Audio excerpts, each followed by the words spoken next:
Alright, boys and girls, we got a video here from this will be the last one I do today, from the giant freaking robot, guys. I watched one of his videos in the past. I really liked it, and I wanted to see this one. Before John Wick, the best gun battle martial arts movie, was destroyed by greed. And I'm so excited, because I think I know what movie this is. I think it's about Equilibrium, and I actually really like Equilibrium a lot, but we'll see.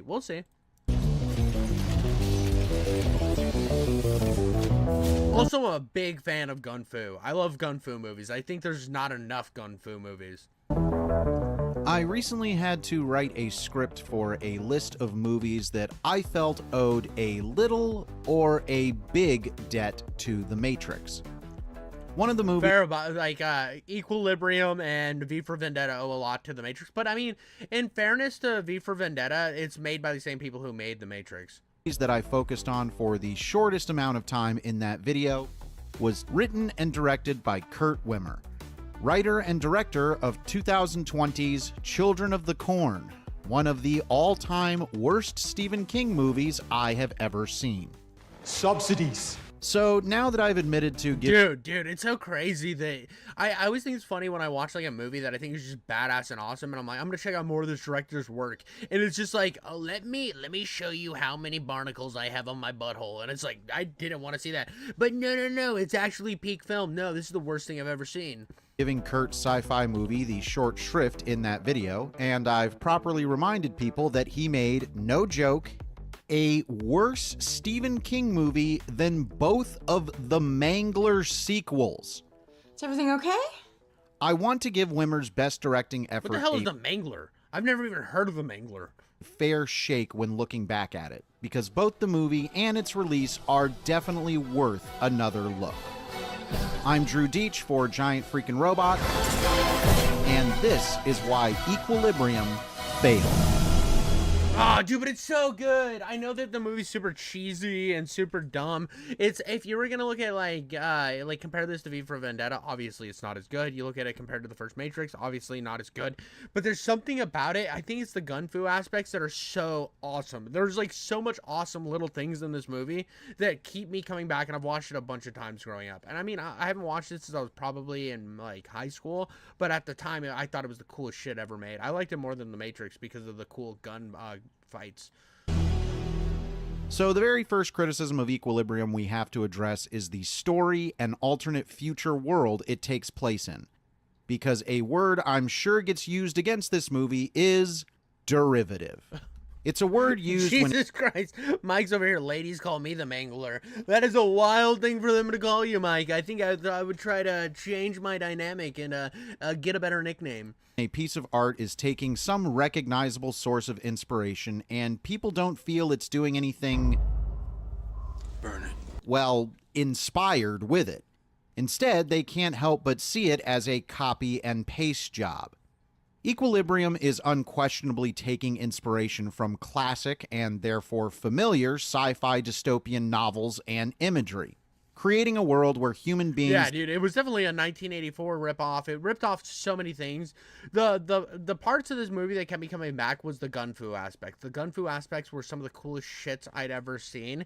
Everything else about the movie is pretty boring. I'll pull that aside. It's this one for me was like, if you were gonna look at like some of the weird dystopian great movies, this one's one of those that was like, I'm not watching it because it's a good dystopian movie. I'm watching it because it's a good popcorn flick.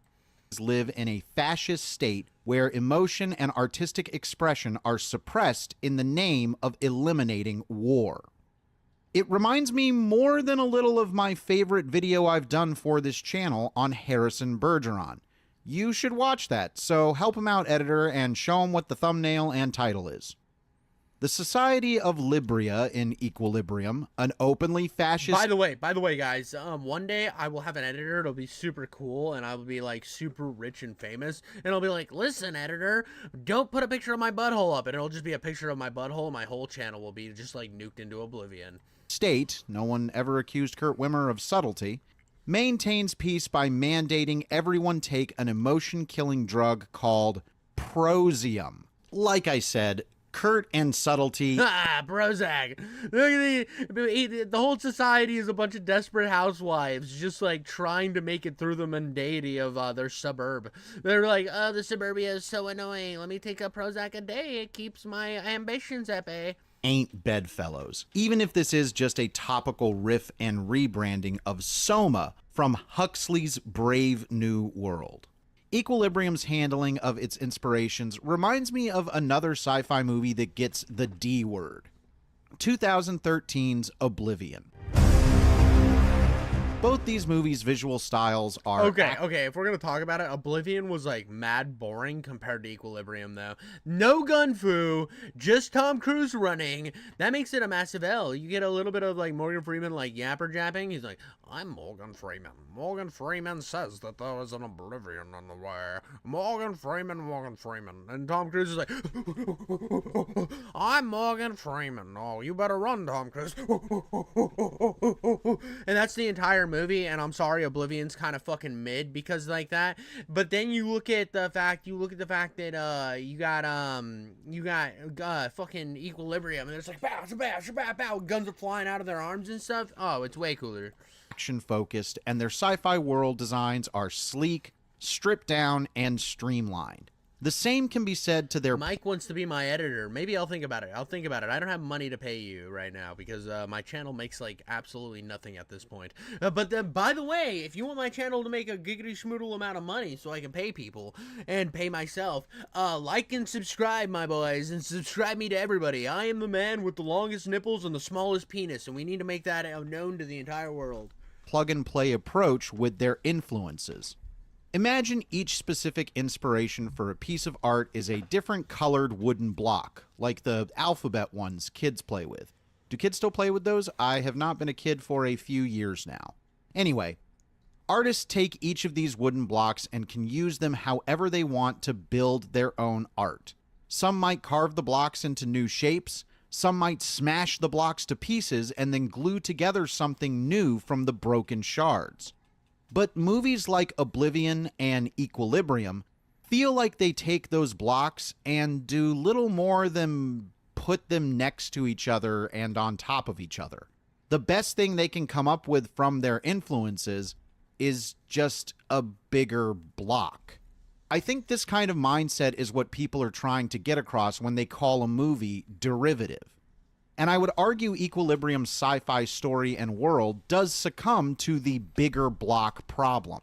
That's fair. That's fair. I think one of the main reasons I like this movie too so much as well is I think it was like the first I'm pretty sure when I watched it, it was the first I watched this before The Matrix. I watched this before The Matrix and before V for Vendetta and before 1984. This was like the first movie of this kind that I'd watched, and everybody else seemed to do it better and bigger, and I was like, fuck yeah, dude, look at you guys just killing it. And then I watched this again, and it was like, well, the gun fu is still a fucking, like, I'm gonna keep doubling down that I like the gun fu. I really do. It's something that eventually I'm gonna rewatch this movie just because I want to see more gun fu. So even though its themes, character arcs, and overall narrative are strongly presented, they bring hardly anything new to the table that hasn't been better explored in better stories.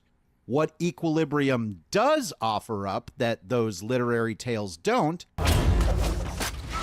is a bunch of cool, stupid gunfights with Yeah, we're getting, no, don't call them stupid. They're awesome. They're fucking awesome. These gunfights are the best thing in the universe. Every scene in this movie has cooler gunfights than The Matrix. I'm sorry. Christian Bale looking stupid cool.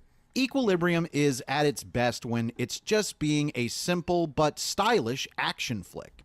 It may be empty-headed action, literally at one point that I'm sure is being censored right now. Yeah, they cut his head off, dude. He lopsy-topsy hit his head off. Dude, the action in this movie is so fucking... That's all I remember. I know they were burning art and shit, but I don't care about that. I don't fucking care about that. He has guns that shoot out of his coat that are way bigger than his coat should be able to handle. But he does it anyway, because it's fucking cool. Every moment of this movie's action is awesome. But Wimmer understands how to craft gunfights that showcase unique locations or conceptually stylish sequences, like the Blackout Shootout. Oh. And in addition to Christian Bale, the rest of Equilibrium's cast is doing exactly what's asked of them and elevating the material they've got to work with. There really is not a weak link in the ensemble. The real heroes of Equilibrium are actually the casting directors. I mean, Angus McFadden is in this. Komodo from Warriors of Virtue. Looking for me? Oh, I love him. And Wimmer does take full advantage of shooting in Berlin, a place whose fascist architecture certainly helps drive home the real-world fears he's using in Equilibrium. Okay, I don't know where else this can go in the script, so before we talk about Equilibrium's release and box office and all that good stuff, I just have to make the editor do something, so bear with me while I explain some stuff real quick. Oh, they come out of his sleeve and they reload the guns. It's so cool. It's so stupid, but it's so cool. This is why this movie's fucking peak. A temp track is a temporary music soundtrack composed of sourced music material, usually other film scores, that is used when editing footage, allowing filmmakers to have some music to work with before they have their own original score. If you watch as many movies as I have for as long as I have, you can start to hear when an original score is trying to sound like some other familiar film music. And it's likely that they sourced that familiar film music for their temp track.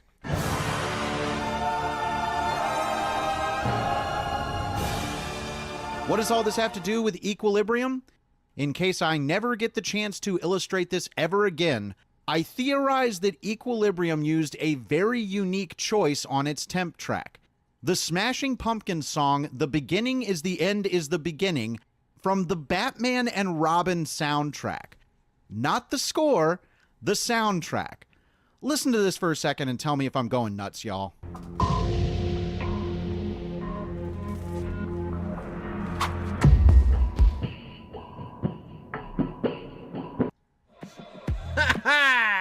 Dude, the best thing to ever come out of Batman and Robin is the worst fascism movie. The worst fascism movie about fascism comes from the Batman and Robin soundtrack. So, what happened with Equilibrium to dub it a failure? Well, it didn't get a super warm reception from most critics at the time, and yeah, but you look at the popcorn meter, bro. That's what we're here about, dude. I said, dude, this is an amazing popcorn flick. It's a terrible movie, but amazing popcorn flick. Currently has a 40% critic score on Rotten Tomatoes. Roger Ebert did give it 3 stars out of 4, so if you've been keeping track with our videos, that's still a half star less than Spawn. Hey, another great popcorn flick. Let's be honest, dude. The original Spawn, not great, but it's a fun-ass movie to watch. Again, dude, I feel like this is where there was always a disconnect with me when I was going to college and stuff, and I would, like, write stuff about this. They're like, what about the nuances? What about the great story? I'm like, sometimes you just want to watch a movie because it's fucking fun, dude. I don't need every movie to be great. Sometimes I just want a really dumb, great action movie, and that's something we've lost in today's society, I feel like, is that dumb, fun action movie. The only ones doing it now is like Fast and Furious, but I'm sorry, after like Fast 7, dude, you just lost me. I'm done. Funny, he's our man. If you can't kill him, no one can. Yeah, he's funny. Is this hell? If you look at the basic data like Spawn Equilibrium's is peak. Fuck off. US theatrical release and box office take, it looks like an abject failure. Opening at the number 20 spot on just 301 screens in the country, well under 10% of available US theater screens at the time. Equilibrium scraped together $1.2 million at the US box office and another $4.1 million internationally, making its theatrical take barely a quarter of its reported $20 million budget. Sounds like nothing but bad news, right? Well, this is the DVD releases, baby. an instance where the real money had already been made before the movie. Oh, well, I thought it was DVD releases. A lot of times, sometimes movies will come out and the DVD releases will slap its big wiener on the table, or its giant vagina lips will open and it'll just shoot out money. Ever hit a single screen. Thanks to pre-release sales in different markets around the globe, such as theatrical exhibition fees and home video contracts, Equilibrium had turned enough of a profit that the distributors, Miramax, decided to pull back on promotion and advertising, which in turn meant decreasing the number of screens the movie would play on everywhere. Thankfully, Equilibrium seems to have left this failure behind, as audiences have helped the film become pretty widely embraced. It's not maintained as strong an effectiveness for me as time has gone on, I'd be more careful in the future.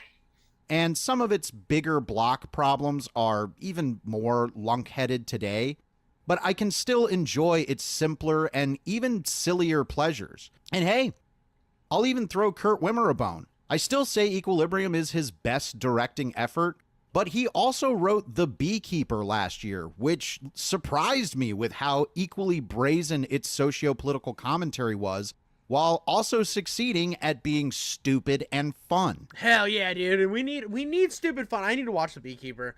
That was the one that looked. I have a soft spot in my heart for Jason Statham. I'm just a normal guy. Oh, I gotta use this wrench to fix a screw in a bolt. We gotta screw this piece back in with the wrench, cause that makes sense. I'm a normal guy. I'm just a contractor. I'm a restaurateur. I'm a beekeeper. And then all of a sudden he's just murdering everybody. Equilibrium is stupid and fun, and that's okay, even if it's trying to appear a whole lot smarter than it is. It's definitely smarter than Children of the Corn. Subsidies. Time for me to take out my YouTube mandated shot of call to actionum by saying, like the video, leave a comment. And By the way, do that to me, dude. We need to see me as the biggest fucking guy on the internet, dude. I need 70,000 likes, 80,000 likes on this video, and then me and Giant freaking Robot will have like a really cool battle. It'll be like a Gundam battle, but against like a pissant. and subscribe. If you would actually like to help free me from some of YouTube's shackles, please do those things and the channel can get even better. Check out the podcast Chat Cemetery, where I guested on an entire episode about Kurt Wimmer's Stephen King's Children of the Corn. And most importantly, keep coming back for more here on Giant Freak. Incredible video, incredible video. I do want to say one last thing about Equilibrium before I sign off. Like he said, he did mention it was stupid fun, and I just think that's the reason this movie's upheld so well and why people like it so much, is the gun fu is incredible. I think the action sequences in this movie are something to be remembered, and they're just something that, like, yeah, the movie itself isn't the greatest thing ever, but for me, it sits in the same line as, oh god, there's like other like movies like the Expendables or the earlier Fast and the Furious, like Fast 5 and stuff. It sits in that thing where it's like trying to be more, and you're like, at least they gave it a shot. They tried to tell a little bit of a story. Is it derivative? Absolutely, but they tried. At least between those points of derivative storytelling, at least they have cool action. It's not just action for the sake of action. So I did like how it all kind of pieced itself together that way, and this movie feels very anime at times too. It's like it's very Japanese. If I had to, this would be like Power. If the Power Rangers were trying to make, or if the people who made the Power Rangers were trying to make 1984, and that to me kind of tickles my fancy in just a weird sort of way. That's all I got for you guys today. Thank you so much for watching, and I'll catch you on the next one.